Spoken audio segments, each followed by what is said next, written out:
Well, David, another animal hoarding case in southern Nevada, this one out of Pahrump. An animal rescue organization is working to save nearly 30 dogs and cats.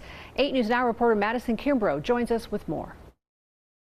We're here at a Path for Paws, a rescue organization that has since taken in those 29 animals from Pahrump. Now, those animals still in recovery after living in horrific conditions. Several of the dogs are blind, several are deaf, some are pregnant.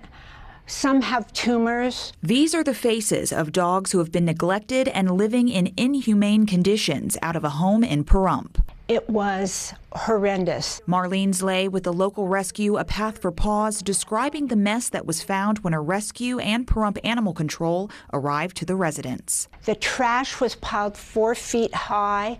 The poop was 4 inches thick. The owner of the home, an elderly woman who recently had a stroke. Her family who lives out of state, not realizing the poor and unsanitary conditions she and her animals were living in. After a few seconds, they realized that they would need hazmat gear because the smell was so overwhelming. And Szalay recalls the outside of the home being just as bad. There were a few dogs outside, tethered in the backyard. It's covered in glass. Out of the animals saved, the majority were dogs with a couple of cats.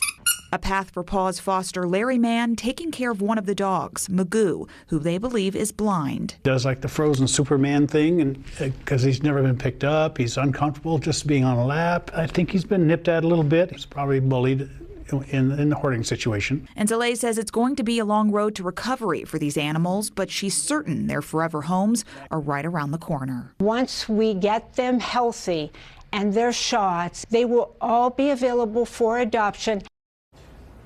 Now, as for the woman who owns the home, she is currently in the hospital. No word if any arrest will be made. But if you would like to help those hoarded animals recover, A Path for Paws does take donations, and their number is on your screen at 702-591-6469, and they would love your help.